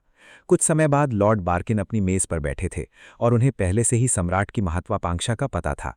केन ने बताया कि इस पागल योजना में अनगिनत लोगों की जानें व्यर्थ जा रही हैं और उसे शक है कि सम्राट अतीत के किसी महान शासक जैसा बनना चाहता है। फिर भी उसने फिलहाल उस विषय को छोड़ दिया और कहा कि साम्राज्य ने अभी तक समस्त मानव क्षेत्रों पर अधिकार भी नहीं किया है। ऐसे में दानव लोक पर नजर डालना सरासर पागलपन है। बार्किन तुरंत समझ गया कि देर सवेर सम्राट की नज़र उनके राज्य पर भी पड़ेगी। केन ने सहमति जताई। उनका इलाका अभी भी साम्राज्य का हिस्सा माना जाता था, इसलिए किसी भी क्षण सम्राट का आदेश आ सकता था। वो कुर्सी पर पीछे टिककर दुनिया की हालत और सम्राट की पागल महत्वाकांक्षा को कोसने लगा। तभी बार्किन का स्वर गंभीर हो गया। वो थोड़ा झुककर बोला कि उसने एक अफवाह सुनी है। केन ने कहा कि वो अफवाह सच है। दानवों की गतिविधियां पहले की नहीं मुकाबले ज्यादा स्पष्ट दिखाई देने लगी हैं। डंजन लगातार बढ़ रहे हैं और ऐसी चर्चाएं हैं कि दानव लोक से कुछ बाहर रिस रहा है। जो भी हो, उसका परिणाम किसी के लिए अच्छा नहीं होगा। फिर उसने जोड़ा कि ठीक इसी समय काटेल का यहां आ पहुंचना किसी अजीब संयोग से कम नहीं लगता। बार्किन ने भी माना कि ये बात सोचने लायक है। केन ने उससे राय पूछी, लेकिन बार्किन केवल इतना ही कह पाया कि वो कुछ नहीं जानता। कम से कम अभी तक काटेल ने उनके प्रति कोई शत्रुता नहीं दिखाई थी, लेकिन उसके अलावा वो पूरी तरह एक रहस्य बना हुआ था। उधर वही रहस्यमयी व्यक्ति शहर की गलियों में टहल रहा था कि अचानक उसे महसूस हुआ कुछ तो गड़बड़ है। लोग उसे देखते ही रास्ता बदलने लगे थे, यहाँ तक कि कई लोग अपने बच्चों को भी उसकी पहुंच से दूर खींच लेते थे। काफी देर तक सोचने के बाद काटेल ने अपने हिसाब से निष्कर्ष निकाला कि सारी समस्या उसके कपड़ों में है। उसे लगा कि जानवरों की खाल से बना उसका बनियान बहुत असभ्य दिखाई देता होगा। बस फिर क्या था, उसने तय कर लिया कि अब नए कपड़े खरीदने का समय आ गया है। थोड़ी देर बाद उसे शहर की एक बेहद आलीशान दर्जी की दुकान दिखाई दी। उसे क्या पता था कि वहां क्या होने वाला है।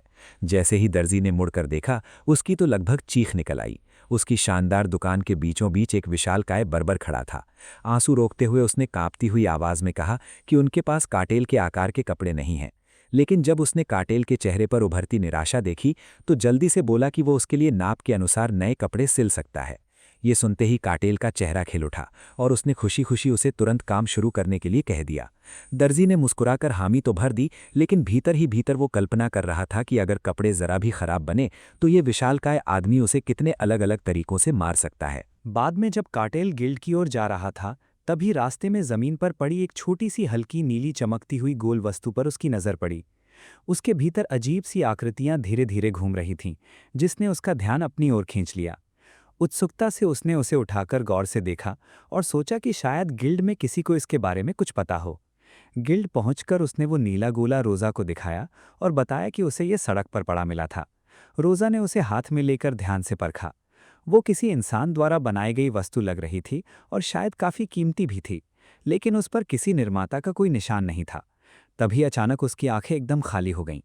अगले ही पल काटेल ने उसे झकझोर दिया और वो जैसे किसी गहरी तंद्रा से बाहर आ गई।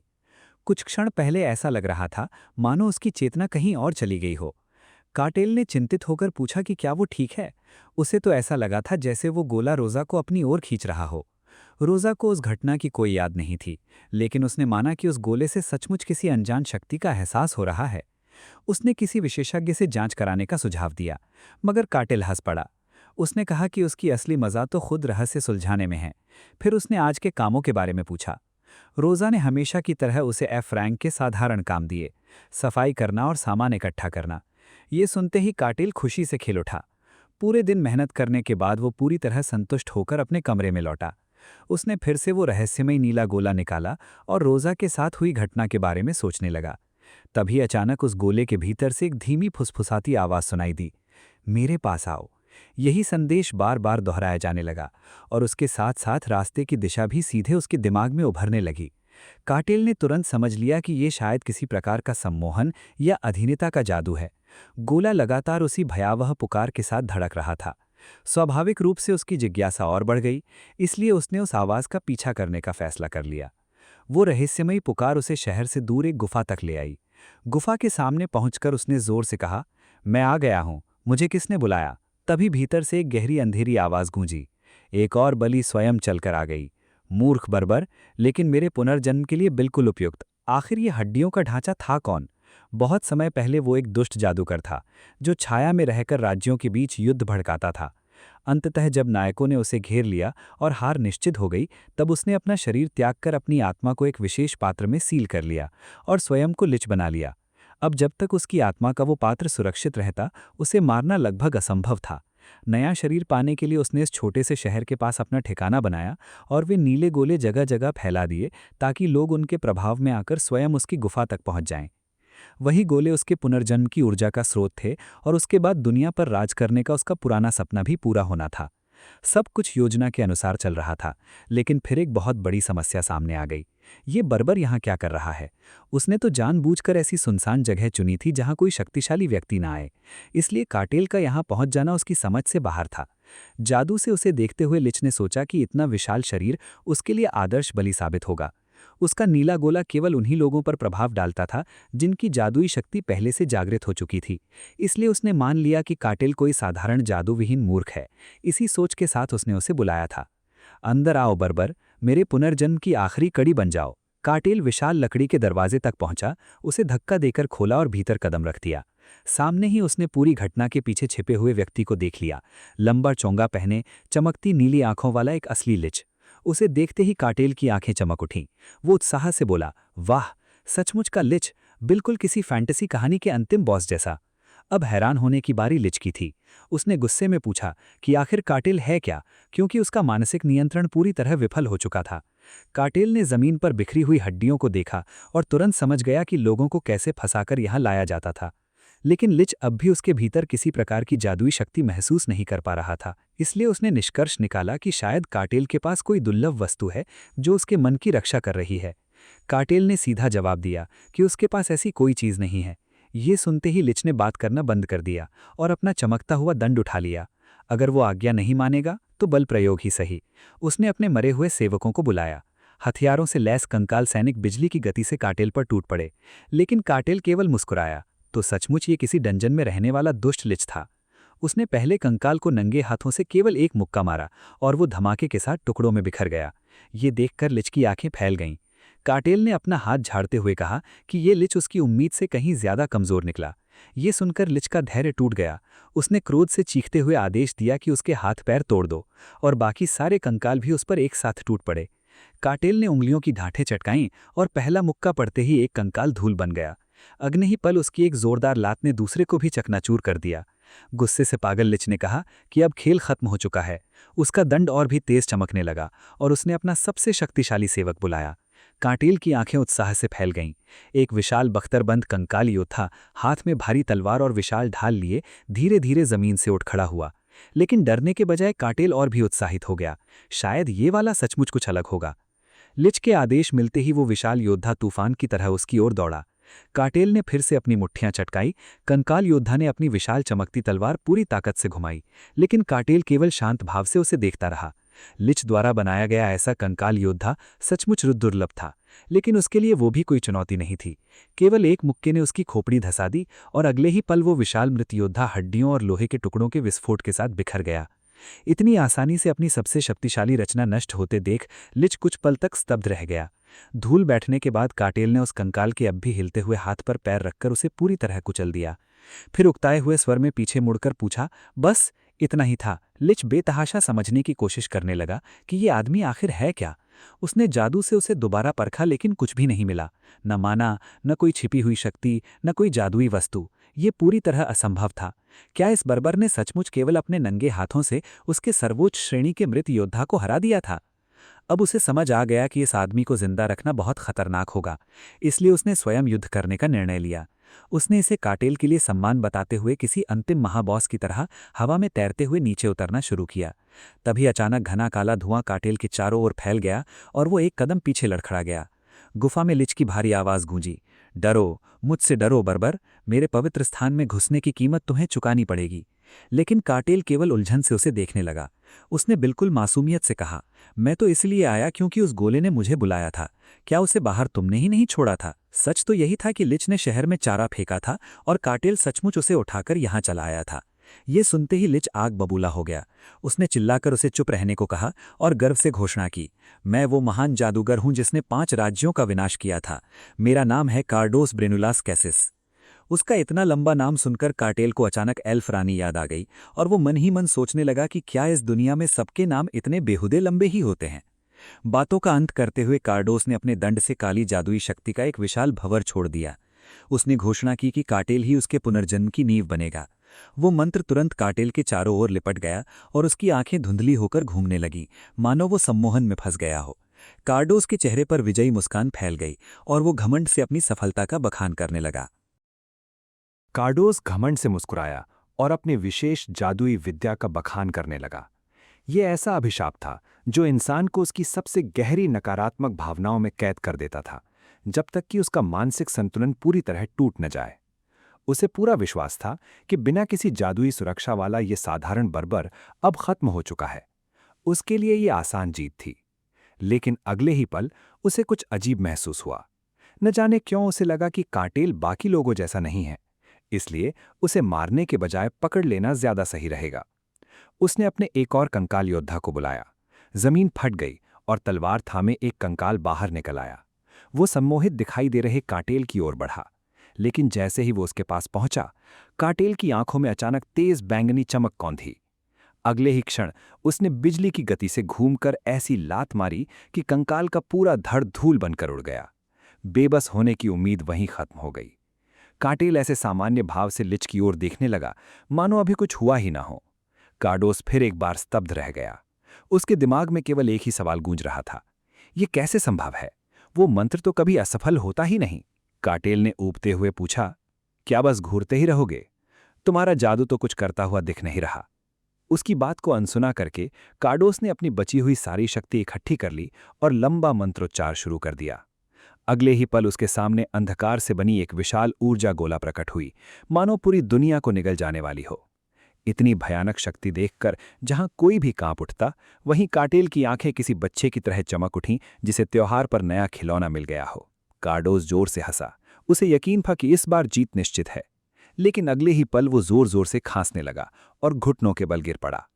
उसने अपनी पूरी माना खर्च कर दी थी, फिर भी उसे विश्वास था कि इतना बड़ा हमला कोई बर्बर कभी नहीं झेल सकता। उसने सिर उठाकर एक विशाल गड्ढा देखने की उम्मीद की, लेकिन अगले ही पल डर से उसकी आंखें फैल गईं। काटेल अब भी वहीं खड़ा था, बिल्कुल बिना एक भी खरोंच के। इतना ही नहीं, उसने मुस्कुराकर कहा, जादू तो काफी शानदार दिख रहा था, लेकिन बस इतना ही। ये सुनते ही कार्डोस का मानसिक संतुलन डगमगा गया। उसने अभी अभी अपना सबसे शक्तिशाली मंत्र इस्तेमाल किया था, ऐसा मंत्र जो किसी महान नायक का भी दिमाग तोड़ सकता था, और उसका कोई असर नहीं हुआ। वो चीखकर पूछ बैठा, तू आखिर है क्या? लेकिन काटेल डरने के बजाय उत्सुक था। उसने ईमानदारी से कहा कि हमला देखने में तो कमाल का था, मगर उसे कुछ महसूस ही नहीं हुआ। उधर लिच के चेहरे पर पहली बार सच्चा भय दिखाई दिया, क्योंकि काटेल ने ठंडी मुस्कान के साथ अपनी कुल्हाड़ी उठा ली और बोला, अब मेरी बारी है। ठीक उसी समय जब काटेल उसे चूर चूर करने वाला था, कार्डोस के दिमाग में अचानक कुछ कौंधा। उसकी खोपड़ी पर एक भयावह मुस्कान फैल गई। अब उसे पूरा यकीन हो गया था कि काटेल उसकी असली पहचान जानता है। वो पागलों की तरह हंसते हुए बोला कि काटेल उसे ढूंढकर इसलिए आया है क्योंकि वो जानता था कि वो कौन है। काटेल वहीं खड़ा सोच रहा था कि ये हड्डियों का ढांचा आखिर बक क्या रहा है, लेकिन कार्डोस अपने ही भ्रम में डूब चुका था। वो दुष्ट खलनायक की तरह अट्टहास करते हुए बोला कि साम्राज्य उससे इतना डरता है कि इतनी जल्दी उसे खोजने के लिए अपना गुप्त हथियार भेज दिया। उसने गुप्त साम्राज्य परियोजना की कहानियां सुनी थीं, जिसमें इंसानों को जीवित हथियार बनाया जाता था, और अब उसे पूरा विश्वास हो गया था कि कार्टेल उन्हीं में से एक है जिसे केवल उसे मारने के लिए बनाया गया है। फिर भी उसने हार मानने से इनकार कर दिया। उसने गर्व से अपना पूरा नाम पुकारा, मैं हूं कार्डोस ब्रेन्युलस कैसिस, और मैं साम्राज्य का विनाश करूंगा। कार्टेल के मन में बस एक ही विचार आया, ये आदमी पूरी तरह पागल है। आखिरकार बातें खत्म करके लिच ने एक चमकता हुआ भूतिया कलश बुलाया। वही उसका फिलैक्ट्री था, उसकी आत्मा का पात्र। उसने उसे दोनों हाथों से थामा और अपना आखिरी दांव खेल दिया। अगले ही पल उस कलश से जादुई प्रकाश की एक विशाल किरण निकली और सीधे कार्टेल के सीने में जा धसी। कार्टेल की आंखें सफेद हो गईं। क्या इस बार हमला सफल हो गया था? कार्डोस की योजना अपनी आत्मा को कार्टेल के शरीर में जबरदस्ती भेजकर उस पर कब्जा करने की थी। ये एक तरफा रास्ता था। एक बार भीतर जाने के बाद वो तब तक बाहर नहीं निकल सकता था जब तक दोबारा लिच न बन जाए। लेकिन अब उसके पास कोई और विकल्प नहीं था। उसने विजय की घोषणा करते हुए कहा कि ये शरीर अब उसका है। लेकिन जैसे ही उसकी आत्मा कार्टेल के मन के भीतर पहुंची, उसे तुरंत एहसास हो गया कि उसने अपने अस्तित्व की सबसे बड़ी भूल कर दी है। चारों तरफ नजर दौड़ाते हुए वो कांप उठा। ये कैसी जगह है? क्या ये सचमुच उस बर्बर का मन है? केवल उस भयानक मानसिक संसार को देखना ही उसकी आत्मा को हिला देने के लिए काफी था। वहां कुछ बहुत गलत था, इतना गलत कि उसने ये तक सोचना शुरू कर दिया कि शायद साम्राज्य ने कार्टेल को भेजा ही नहीं। अगले ही पल उसकी आत्मा टुकड़े टुकड़े होकर बिखरने लगी। तब उसे सच्चाई समझ आई, नहीं, साम्राज्य कभी ऐसी भयानक चीज बना ही नहीं सकता। ये तो उसकी चेतना को ही चबा रही थी। अंतिम बार भ्रामा और तरंग से भरी एक चीख निकालते हुए महान लिच कार्डोस हमेशा के लिए अस्तित्व से मिट गया। वास्तविक दुनिया में लौटकर कार्टेल केवल अपना सिर खुजाने लगा। उसे तो बस हल्की सी गुदगुदी महसूस हुई थी, बस इतना ही। उसके सामने लिच का खाली शरीर धड़ाम से जमीन पर गिर पड़ा। कोई और होता तो जीत की खुशी मनाता, लेकिन कार्टेल उल्टा निराश था। उसे तो वो हमला देखने में बहुत शानदार लगा था, और वो जानना चाहता था कि आखिर वो कौन सा जादू था। वो हड्डियों के ढेर के पास गया और मन ही मन सोचने लगा कि इस दुनिया के लिच तो उम्मीद से कहीं ज्यादा कमजोर निकले। उसे अपने ही दिमाग में हुई पूरी घटना का जरा भी अंदाजा नहीं था। फिर उसने कंधे उचकाए। जीत तो आखिर जीत होती है, अब लूट समेटने का समय था। उसने लिच का जादुई दंड उठाया। उसे याद था कि हर बार जादू करते समय यही चमकता था। तभी उसके मन में एक शानदार विचार आया, शायद ये जादुई छड़ी उसे भी जादू इस्तेमाल करने दे। ये सोचकर उसने अपने सामान में रख लिया, या जैसा वो कहता था, अपनी जेब में डाल लिया। तभी उसकी नज़र उस कलश पर पड़ी। उसे उठाकर उसने अंदाजा लगाया कि शायद यही जीवन पात्र होगा। इसलिए उसने तय किया कि इसे रोजा के पास ले जाकर इसकी पहचान करवाएगा। सारी चीजें इकट्ठी करने के बाद उसने चारों तरफ नजर दौड़ाई और तभी उसके भीतर का गेमर जाग उठा। दीवार पर बनी एक अजीब आकृति उसकी नजर में आई, जिसे वो पहले नहीं देख पाया था। उसके मन में तुरंत ख्याल आया, कहीं ये कोई गुप्त कमरा तो नहीं? और उसने वही किया जिसकी उससे उम्मीद की जा सकती थी। उसने दीवार का छिपा हुआ बटन दबाया। अगले ही पल दीवार सरक गई और उसके पीछे एक गुप्त कमरा दिखाई दिया। भीतर कदम रखते ही वो हैरान रह गया। पूरा कमरा लोगों से भरा था, लेकिन वो सभी मूर्तियों की तरह बिल्कुल स्थिर खड़े थे। सबसे पहले उसके मन में चिंता नहीं बल्कि आश्चर्य आया, तो गुप्त कमरे सचमुच होते हैं। फिर उसने सोचा कि आखिर ये लोग हैं कौन। उसने एक आदमी के सामने हाथ हिलाकर उसे आवाज दी, फिर दूसरे को भी पुकारा, लेकिन किसी ने कोई प्रतिक्रिया नहीं दी। अब उसके सामने सवाल था कि जीवित मूर्तियों से भरे इस गुप्त कमरे का क्या किया जाए। काफी सोचने के बाद उसने फैसला किया कि फिलहाल इन्हें ऐसे ही छोड़ देना सबसे सही रहेगा। इस बार उसकी तर्क शक्ति वाकई काम आई। ऐसी स्थिति से निपटना गिल्ड का काम था, इसलिए वो अपनी नई लूट लेकर वापस भाड़े के सैनिकों की गिल्ड पहुंच गया। रोजा ने मुस्कुराकर उसका स्वागत किया और हैरानी से पूछा कि वो इतनी जल्दी कैसे लौट आया। कार्टेल ने बिल्कुल सामान्य लहजे में कहा कि बस थोड़ा सा काम निपटाना था, कोई बड़ी बात नहीं, बस एक प्राचीन दुष्ट लिच को खत्म करके आ रहा हूं। रोजा उसे उलझर भरी नजरों से देखने लगी। तब कार्टेल ने नीले गोले और उसे भेजने वाले के बारे में बताया। रोजा हंस पड़ी और बोली कि ऐसी गंभीर बातों पर मजाक नहीं करना चाहिए। आखिर पूरी दुनिया में केवल 5 लिच होने की बात कही जाती है। उनमें से किसी एक का इस छोटे से शहर में छिपा होना बिल्कुल हास्यास्पद लगता था। तभी कार्टेल ने बिना कुछ कहे वो विशाल पैंगनी कलश उठाकर उसके सामने मेज पर रख दिया। इस बार रोजा का चेहरा तुरंत बदल गया। कार्टेल ने शांत स्वर में कहा, शायद ये उसी लिच का जीवन पात्र है, जरा इसकी पहचान करके बताओ। रोजा का दिमाग मानो काम करना ही बंद हो गया। वो बिल्कुल जड़ होकर उसे देखने लगी, क्योंकि अब उसे समझ आ गया था कि कार्टेल सच बोल रहा है। तभी काटेल ने सहजता से ये भी बता दिया कि वहां गुफा के भीतर बहुत सारे लोग भी खड़े हैं। काटेल ने शांत स्वर में कहा कि वो उन लोगों को बाहर ला सकता था, लेकिन वे आधे बेहोश और बिल्कुल खोए हुए लग रहे थे। इसलिए उसने सोचा कि उन्हें संभालने का काम गिल्ड को ही करना चाहिए। तभी अचानक रोजा के दिमाग में सब कुछ जुड़ गया। हाल ही में जो लोग रहस्यमयी ढंग से गायब हो रहे थे, उनका संबंध उसी लिच से था। वो तुरंत अपनी कुर्सी से उछलकर खड़ी हो गई और बोली कि उसे अभी किसी को बुलाना होगा। कुछ ही मिनटों बाद शहर का एक प्रहरी हाफता हुआ गिल्ड में घुसा और घबराकर पूछने लगा, अभी किसी ने लिच का जिक्र किया था? काटेल ने आराम से हाथ हिलाकर उसका अभिवादन किया और बोला, हाँ, लेकिन अब सब खत्म हो चुका है। कांपती आवाज में प्रहरी ने उस लिच का लंबा चौड़ा नाम लिया। जब काटेल ने सिर हिलाकर उसकी पुष्टि कर दी तो प्रहरी के होश उड़ गए। कार्डोस कोई साधारण लिच नहीं, बल्कि एक दंत कथाओं में दर्ज अंधकारमय महाजादूगर था। 100 साल पहले उसने कई राजाओं को पागल बना दिया था और 5 पूरे राज्यों को दुनिया के नक्शे से मिटा दिया था। प्रहरी यकीन ही नहीं कर पा रहा था कि ऐसा राक्षस उनके छोटे से गांव के पास छिपा हुआ था। लेकिन काटेल ने बस कंधे उचकाते हुए कहा, वो इतना भी खास नहीं था। कुछ अजीब हरकतें करता रहा और आखिर में तो लगभग खुद ही हार गया। ये सुनकर प्रहरी के पास कोई जवाब नहीं बचा। माथे से पसीना बहाते हुए उसने और जानकारी मांगी, लेकिन काटेल की आज की सोचने की क्षमता यहीं खत्म हो चुकी थी। उसके पास बताने के लिए बस इतना ही था। ये समझते ही कि मामला उसकी हैसियत से बहुत ऊपर का है, प्रहरी तुरंत वहां से निकल गया ताकि सीधे लॉर्ड बार्किन को इसकी सूचना दे सके। जब ये समाचार लॉर्ड बार्किन तक पहुंचा तो उनका चेहरा गुस्से से तमतमा उठा। मेरी जमीन के इतने पास एक लिच? उन्होंने गरजते हुए कहा। प्रहरी ने सारी बातें विस्तार से बताईं। बचाए गए लोगों की गवाही भी थी और सबूत के रूप में लिच का फिलैक्ट्री भी। बार्किन ने तुरंत स्थिति की गंभीरता समझ ली। इस स्तर के लिच की मौत निश्चित रूप से साम्राज्य का ध्यान उनकी ओर खींचेगी और उनका सबसे शक्तिशाली योद्धा इस समय राज्य में भी मौजूद नहीं था। ये बहुत बुरी खबर थी। उन्होंने जोर से मेज पर मुक्का मारा और तुरंत राजधानी में संदेश भेजने का आदेश दे दिया। कुछ देर बाद उन्होंने गहरी सांस लेकर स्वीकार किया कि वे लोग अविश्वसनीय रूप से भाग्यशाली रहे। अगर काटेल ने कार्डोस को उसके पुनर्जीवित होते ही ना ढूंढ निकाला होता तो सबसे पहले उनका पूरा इलाका ही नष्ट हो जाता। समय बिल्कुल सही था, लेकिन फिर भी ये उपलब्धि विश्वास से परे थी। उन्होंने मन ही मन सोचा कि आखिर उस आदमी को इनाम में दिया ही क्या जाए जिसने अकेले एक दंत कथाओं वाले लिच को परास्त कर दिया। अगली सुबह महल में अचानक अफरा तफरी मच गई। घबराई हुई आवाजें गलियारों में गूंज उठीं। पहले से जाग चुके बार्किन ने शांत स्वर में आदेश दिया कि आने वाले व्यक्ति को भीतर भेजा जाए। दरवाजा खुला और एक घबराई हुई दासी दौड़ती हुई अंदर आई। उसने झुककर कहा, महाराज, सूर्यदेव के इंक्विजिटर लॉर्ड आक्वास पधारे हैं। ये सुनते ही बार्किन की आंखें फैल गईं। इतना बड़ा व्यक्ति उनके छोटे से क्षेत्र में क्यों आया होगा? कुछ ही देर बाद वे आमने सामने बैठे थे। बार्किन ने इस भूमि के स्वामी होने के नाते औपचारिक अभिवादन किया। सामने बैठी महिला ने स्वयं का परिचय दिया। मैं आक्वास हूँ, सूर्यदेव की इंक्विजिटर, वो न्यायाधीश जो पथभ्रष्टों को दंड देती है। बार्किन पहले से जानते थे कि वो कौन है। पूरे महाद्वीप की सबसे युवा और सबसे शक्तिशाली इंक्विजिटर। वो काले जादूगरों के शिकार के लिए प्रसिद्ध थी और उसके अधिकार को कोई चुनौती नहीं दे सकता था। आक्वास ने बिना समय गंवाए सीधे कहा कि बार्किन का इलाका इन दिनों काफी अशांत दिखाई दे रहा है। बार्किन ने बात को हल्का बनाने की कोशिश की, उम्मीद करते हुए कि वो लिच वाली घटना के कारण नहीं आई होगी।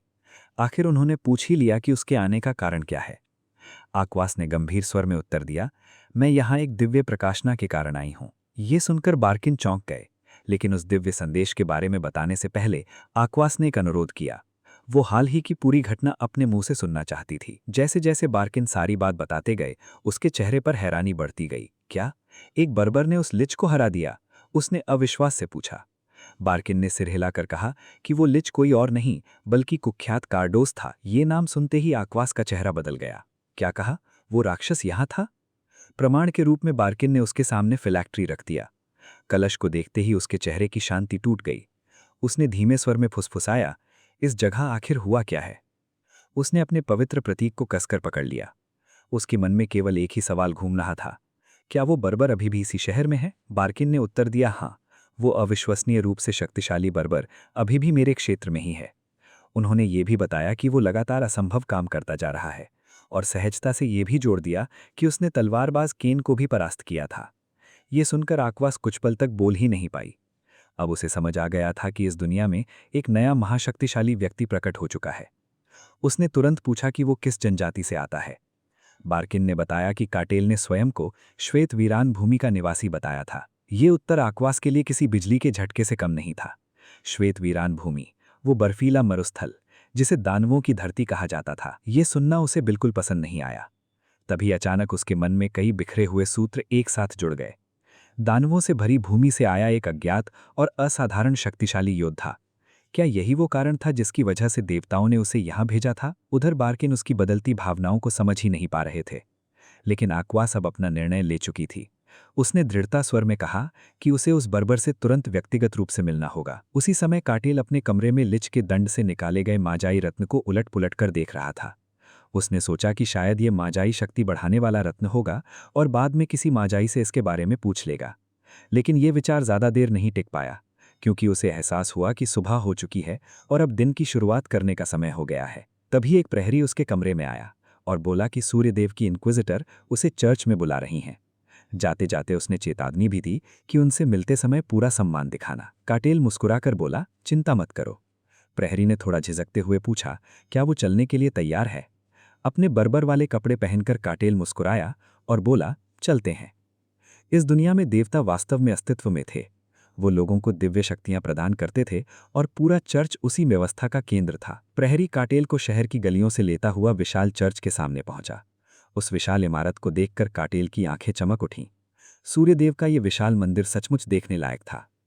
प्रहरी ने बताया कि अंदर कोई उनका इंतजार कर रहा है। काटेल ने उसका धन्यवाद दिया और चर्च के विशाल द्वार खोलकर भीतर प्रवेश किया। अंदर कदम रखते ही 3 ननों ने एक साथ उसका स्वागत किया। स्वागत है श्रीमान काटेल। उनमें से एक ने विनम्रता से कहा कि इंक्विजिटर आक्वा उनका इंतजार कर रही हैं और उन्हें अपने साथ चलने का आग्रह किया। वे उसे फूलों से सजे एक सुंदर कक्ष में ले गईं, जहां एक युवती पहले से खड़ी उसका इंतजार कर रही थी। उसने मुड़कर अपना परिचय दिया, मैं आक्वास हूं, सूर्यदेव की इंक्विजिटर। उसके चेहरे से साफ झलक रहा था कि वो यहाँ केवल काम के सिलसिले में आई है। काटेल मुस्कुराकर बोला, मैं हूँ बर्बर काटेल। उसे देखकर उसके मन में पहला विचार यही आया कि इतनी कम उम्र में इंक्विजिटर बन जाना आसान बात नहीं होगी। इसका मतलब वो बेहद प्रतिभाशाली होगी। दूसरी ओर आक्वास भी उसे ध्यान से देख रही थी और सोच रही थी कि ये विशालकाय आदमी आखिर मुस्कुरा क्यों रहा है। काटेल ने बिना घुमाए फिराए सीधे पूछा, मुझे यहाँ क्यों बुलाया गया है? आक्वास ने उत्तर दिया कि ये डंजन वाली घटना के बारे में है। जिस लिच को उसने मारा था वो कार्डोस था, एक ऐसा कुख्यात राक्षस जिसने अनगिनत लोगों की जान ली थी। उसके अनुसार कार्डोस इतना शक्तिशाली था कि सामान्य परिस्थितियों में केवल सच्चे नायक ही उसका सामना कर सकते थे। काटेल ने शांत स्वर में कहा कि उसने भी उसके बारे में दंत कथाएं सुनी थीं, लेकिन जब वो उससे मिला तो वो किसी मूर्ख की तरह लड़ रहा था और आखिर में तो लगभग खुद ही हार गया। आक्वास के चेहरे से साफ पता चल रहा था कि उसे इस बात पर बिल्कुल विश्वास नहीं है। तब काटेल ने आंखें बंद करके केवल इतना कहा, मैंने जो देखा वही बता रहा हूं। कुछ पल सोचने के बाद आक्वास ने एक साहसिक प्रस्ताव रखा। उसने कहा कि उनके बीच की इस बातचीत का साक्षी स्वयं उसका देवता बनेगा। चैनल को सब्सक्राइब करें और हमसे जुड़े रहें।